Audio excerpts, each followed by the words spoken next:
चलो, सरल रेखा के अंदर सबको पता है सरल रेखा y बराबर एम एक्स प्लस सी।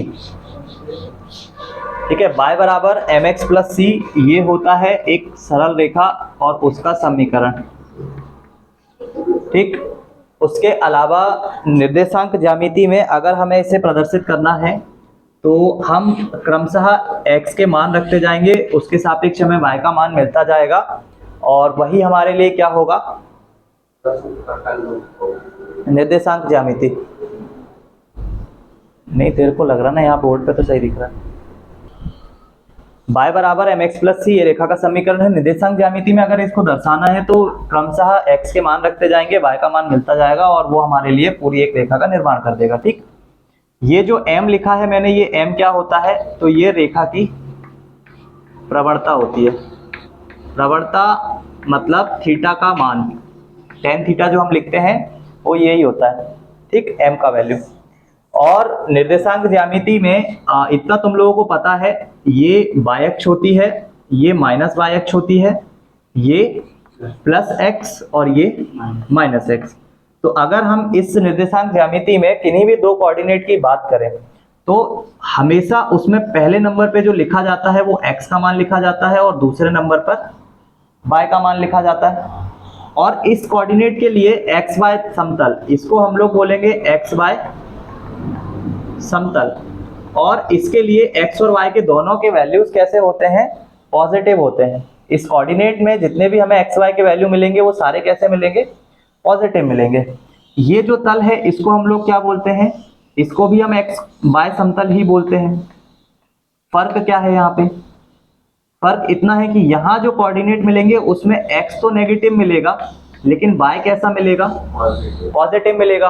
और इस चीज का हमेशा ध्यान रखेंगे कि हमेशा जो फर्स्ट प्लेस पे जो वैल्यू आता है वो हमेशा x का आता है और सेकंड प्लेस पे जो वैल्यू आता है वो y का आता है। तो हमेशा जो निर्देशांक है, हमेशा निर्देशांक जो है वो हमेशा x, y की फॉर्म में होना चाहिए, y, x की फॉर्म में इनको नहीं लिख सकते।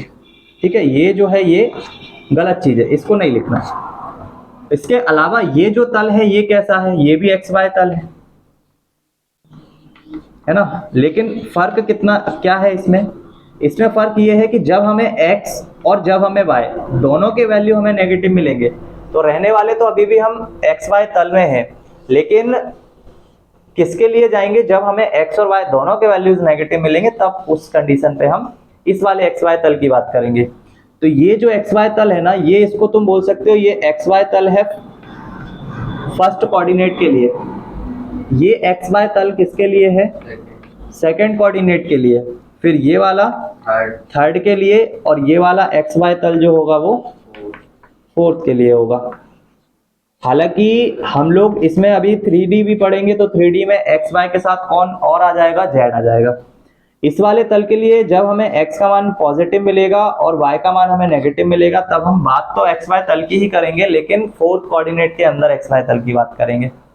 ठीक है, तो ये समझ में आ गया कि सारे कोऑर्डिनेट को दर्शाना कैसे है। हालांकि तुम्हें उससे कोई मतलब ही नहीं, दर्शाने वाला कोई कॉन्सेप्ट ही नहीं है अभी फिलहाल तुम लोगों को इसमें हमारे पास कुछ पॉइंट दिए जाएंगे।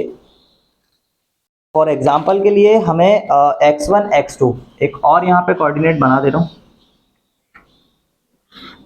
यहाँ पे एक पॉइंट है P, उसके निर्देशांक हैं x1, y1। ठीक है, पॉइंट है P। यहाँ पे ये x1, y1 नाम देने का मतलब क्या है, यहाँ से जब यहाँ तक जाओगे, यहाँ से लेके कहाँ तक जाओगे, यहाँ तक, तो ये वाले पॉइंट का वैल्यू कितना है x1 और यहां से लेकर इस पॉइंट के यहां तक जाओगे तो ये वाला पॉइंट का वैल्यू कितना है, y1। ठीक, और दोनों को मिलाएंगे तो हमें मिल जाएगा x1 y1। ठीक, इस पॉइंट पे मिल जाएगा x1 y1। फिर हमने एक और पॉइंट लिया, ये हो गया हमारा x1, ये हो गया y1। हमने दूसरा पॉइंट लिया यहाँ पे कहीं पे, इसका नाम हमने रख दिया है Q, और इस पॉइंट Q के जो निर्देशांक हैं वो x2, y2 हैं। इसका मतलब क्या है कि मूल बिंदु से इस पॉइंट की जो दूरी है ये वाली, ये दूरी कितनी हो जाएगी टोटल, ये दूरी हो जाएगी x2, ठीक। और इस पॉइंट से ऊपर की साइड पे ये जो यहां तक की दूरी होगी ये कितनी हो जाएगी, y2, ठीक। और ये हो गया y1 यहां तक, और ये हो गया y2 यहां तक। इन दोनों पॉइंट्स के हमको बीच की क्या निकालना है, दूरी, ठीक। इन दोनों पॉइंट्स के बीच की क्या निकालना है, हमें दूरी निकालना है। तो दूरी निकालने के लिए हम लोग क्या करेंगे, इसको करने के लिए या तो पाइथागोरस प्रमेय भी यूज कर सकते हैं। इस पॉइंट का नाम m, इस पॉइंट का नाम n, और यहां से यहां इसको टच कर देंगे तो इस पॉइंट का नाम है r कैपिटल, ठीक। तो इसमें अगर हमें वैल्यू निकालना है, इनके बीच की दूरी निकालना है, तो हम पाइथागोरस थ्योरम भी यूज कर सकते हैं, है ना। पाइथागोरस थ्योरम के अलावा ये एक आयत दिख रहा है, तो आयत में भी हम लोग यूज कर सकते हैं क्या, उसका परिमाप वाला फॉर्मूला, जिससे हमें मिल जाएंगे। अगर ये पॉइंट्स के वैल्यू दिए हुए हैं तो उसके थ्रू हम लोग, हमें आयत से कोई मतलब ही नहीं है एक्चुअल में, हमें इधर से मतलब है, हमें ये वाला वैल्यू मिल जाए और हमें ये वाला वैल्यू मिल जाए, तो हम इन दोनों पॉइंट्स के बीच की दूरी निकाल सकते हैं पाइथागोरस थ्योरम लगा के, है ना। पाइथागोरस थ्योरम लगा के ही इसका फॉर्मूला ड्राइव किया गया है, जो कि होता है, अगर हम इसके PQ जो है इनके बीच की दूरी होगी, तो PQ जो होता है वो अंडर द रूट x2 में से x1 को माइनस कर दो और उसका होल स्क्वायर कर लो, और y2 में से y1 को माइनस कर दो और उसका होल स्क्वायर कर लो। ये डायरेक्ट फॉर्मूला है जिससे हमें PQ का वैल्यू मिल जाएगा। अगर तुमको लगता है कि ऐसे नहीं निकालना है तो पाइथागोरस थ्योरम कैसे यूज करोगे, तो तुम्हें चाहिए ये वाला दूरी, है ना, तुम्हें चाहिए ये वाला दूरी। ये वाला दूरी कैसे निकलेगा, तो पूरे x2 में से किसको माइनस कर दोगे, x1 को। x1 यहाँ तक का दूरी है, x2 यहीं से लेके यहाँ तक का दूरी है, तो अगर ये PR का वैल्यू चाहिए तो पूरे x2 में से किसको माइनस कर दो, x1 को, तो तुम्हें PR का वैल्यू मिल जाएगा, PR का वैल्यू मिल जाएगा। अब तुम्हें चाहिए QR का वैल्यू। QR के वैल्यू के लिए अगर देखो n से लेकर R का जो मान है वो y1 है, और n से लेकर Q का जो मान है वो y2 है। तो अगर तुम्हें Q से R का चाहिए तो y2 में से किसको माइनस कर दो, y1 को, तो तुम्हें किसका वैल्यू मिल जाएगा, QR का। QR का जो तुम्हें वैल्यू मिलेगा वो मिलेगा y2 माइनस y1, और इनका जो वैल्यू मिलेगा वो मिलेगा x2 माइनस x1। कर्ण का स्क्वायर, PQ का स्क्वायर बराबर होता है लंब का स्क्वायर, इट मींस QR का स्क्वायर, और प्लस में आधार का स्क्वायर, इट मींस PR का स्क्वायर। तो क्रमशः तुम्हें देखो PQ का होल स्क्वायर बराबर होगा QR का स्क्वायर और PR का स्क्वायर। QR कौन है, y2 माइनस y1 का होल स्क्वायर, और PR कौन है, x2 माइनस x1 का होल स्क्वायर। तो PQ का मान आ जाएगा under the root x2 minus x1 का whole square plus y2 minus y1 का होल स्क्वायर, ठीक। तो यहाँ से ये जो फॉर्मूला ड्राइव किया गया है ये कुछ इस तरीके से, तो हम लोग क्या करते हैं, ये वाला डायरेक्ट फॉर्मूला यूज करते हैं। हालांकि निकाला पाइथागोरस प्रमेय से ही गया है ना, तो उसको ऐसा पूरा यूज करने की बजाय हम लोग ऐसे डायरेक्ट यूज कर लेते हैं। तो जितना इसमें से लिखना है लिख लो, बाकी जो सबसे ज्यादा मेन है वो ये वाला फॉर्मूला है, तो ये फॉर्मूला जरूर लिखो।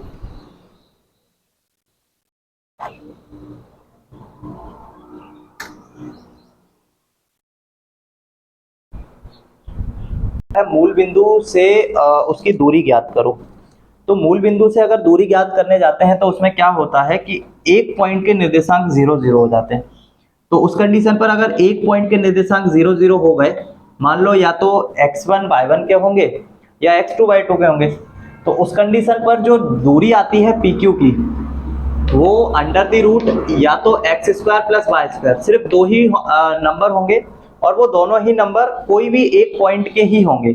अगर मूल बिंदु से किसी भी दूरी निकाल रहे, इधर का कोई पॉइंट है या इधर का कोई भी पॉइंट है, उन दोनों ही पॉइंट्स का स्क्वायर करके जोड़ दो और उसका रूट ले लो, वो उनके मूल बिंदु से क्या हो जाएगी, दूरी हो जाएगी, ठीक। तो वो अभी कोई क्वेश्चन में आ जाएगी तो वहां से क्लियर हो जाएगा। और अच्छा, सबसे पहला नंबर एग्जांपल जिसमें कि दिया हुआ है बिंदु 5, -4, 5, -4 और तथा 7, -5, 7, -5, ये दो बिंदु दिए हुए हैं। और के बीच की दूरी ज्ञात कीजिए। इनके बीच की दूरी ज्ञात करना है, तो दूरी ज्ञात करने के लिए पता है कि x1 का मान हमें दिख रहा है 5, y1 का हमें मान दिख रहा है -4, x2 का मान देखेंगे 7 और y2 का मान देखेंगे -5। इन दोनों बिंदु को हम कुछ भी मान सकते हैं, a और b मान सकते हैं कि ये पॉइंट a के निर्देशांक है, ये पॉइंट b के निर्देशांक है। बट वहां पे प्रॉब्लम क्या जाएगी कि तुम लोगों को 3 पॉइंट मानना पड़ेगा। अभी जस्ट इसके पहले क्वेश्चन देखा, उसमें टोटल पॉइंट कितने थे? 3 थे। जिन 2 पॉइंट्स के बारे में हम लोगों को पता रहेगा, जिन 2 पॉइंट्स के बारे में एक ट्राइंगल मान के तो टोटल 3 बिंदु लेना पड़ेगा। इससे अच्छा है कि दूरी के लिए यहाँ पे सिंबल हम लोग यूज कर सकते हैं। 2 बिंदुओं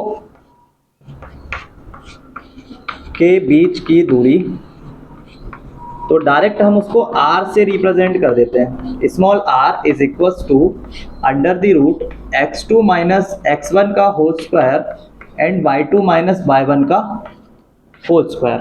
ठीक, तो ये अच्छा रहेगा, इसमें हमें कोई भी पॉइंट्स लेने की जरूरत नहीं पड़ी। r बराबर हम लिख सकते हैं x2 minus x1, it mean 7 minus 5। और इसमें तुम आगे पीछे अगर किसी नंबर को कर दोगे तो उससे कोई फर्क पड़ेगा नहीं आंसर में, ठीक है, क्योंकि ओवरऑल उनका होल स्क्वायर लगा हुआ है। तो इसमें प्लस माइनस को आगे पीछे रख दोगे तो उससे कोई फर्क नहीं पड़ेगा। तो y1 y2 का मान -5, y1 का मान 4, माइनस माइनस प्लस हो जाएगा और उसका होल स्क्वायर। 7 में से 5 जाएगा, 2 का स्क्वायर 4 और उसमें से जाएगा तो 1 का स्क्वायर 5, 1 का स्क्वायर 1, आंसर आ जाएगा अंडर द रूट 5। और जब हमें इसका कोई भी यूनिट नहीं दिया रहेगा, हालांकि कभी भी बिंदुओं का कोई भी यूनिट तो नहीं दिया रहेगा, तो आंसर को लिखते समय हम लोग यहाँ पे यूनिट के तौर पे क्या लिख देंगे? मात्रक, क्योंकि दूरी हमेशा कुछ ना कुछ यूनिट में चली जाती है, या तो किलोमीटर में चलोगे या मीटर में चलोगे या सेंटीमीटर में। तो जब हमें कोई यूनिट दी ही नहीं है तो उस जगह पे हम मात्रक लिखेंगे जरूर। अब ये मात्रक कुछ भी हो सकता है, ठीक।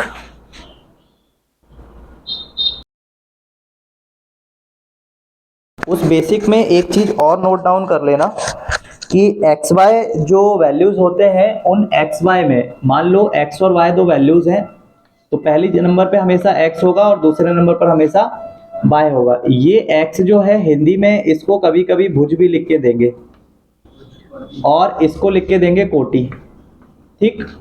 तो कंफ्यूज करने के लिए हो सकता है कि तुमको पॉइंट्स के नाम ना देकर वो बोल दे कि भुज का वैल्यू 3 है, कोटि का वैल्यू 4 है, और दूसरे बिंदु के लिए भुज का वैल्यू 3 है, कोटि का वैल्यू -2 है। इस टाइप से अगर दिए हैं तो हमें मानना पड़ेगा भुज मतलब x का मान, कोटि मतलब y का मान। तो अभी जो पीछे बेसिक लिखा होगा उसकी जगह पे ये लिख लो कि भुज कोटि क्या होते हैं, ठीक है। इस क्वेश्चन को करके लेकर आना जो ऊपर वाला अभी मैंने दिया था। एग्जाम्पल नंबर जैसे कि 4 है, एग्जाम्पल नंबर 4 में हमें बोला है निर्देशांक, बिंदु के जो निर्देशांक हैं वो दिए हुए हैं 0, बिंदु के निर्देशांक 0,1 और दूसरे बिंदु की कोटि, दूसरे जो बिंदु है उसकी कोटि क्या है? उसकी कोटि है 3, ठीक, माइनस। तो हमें ये समझ में आ गया कि कोटि अगर 3 है तो उसका भुज ज्ञात कीजिए यदि उनके बीच की दूरी का वैल्यू कितना दे दिया? दूरी का वैल्यू दे दिया 5 और भुज का जो वैल्यू है वो ज्ञात करने के लिए बोला है। तो हम उसको भुज को मान लेते हैं कि वो x का मान हमें ज्ञात करना है, ठीक है। तो पहले वाले पॉइंट के निर्देशांक क्या आ गए हैं? r बराबर होता है x2 माइनस x1 का होल स्क्वायर और y2 माइनस y1 का होल स्क्वायर। r का मान इन्होंने दे दिया है 5। उसके बाद x2 माइनस x1 मतलब यहां से दूसरे पॉइंट के निर्देशांक निकालेंगे तो वो आएंगे कुछ ऐसे। भुज इसमें कितना दिया हुआ है? x, कोटि कितनी दी हुई है? -3। तो x2 माइनस x1 का मतलब हो जाएगा x माइनस 0 का होल स्क्वायर प्लस y2 का मतलब है -3 में से माइनस का 1 और उसका होल स्क्वायर। ये रूट यहाँ से हटेगा तो यहाँ स्क्वायर होगा और इनमें से 0 हटाएंगे तो x स्क्वायर बचेगा और यहाँ पे 3 और 1 मिलके 4 बनेंगे और 4 का स्क्वायर कितना होगा? 16 होगा। 5 का स्क्वायर 25 हो जाएगा घटाएंगे तो x का मान मिल जाएगा 9, x बराबर मिल जाएगा ±3। ठीक, तो हमारा जो कोटि भुज का वैल्यू आएगा वो कितना आएगा, ±3। ठीक है, आगे के क्वेश्चन नेक्स्ट क्लास में, क्योंकि ज़्यादा बता दूंगा तो फिर वो पीछे वालों को दिक्कत जाएगी। तो एक दो क्वेश्चन अभी जैसे तुम लोगों से अगर उनकी मुलाकात हो तो ये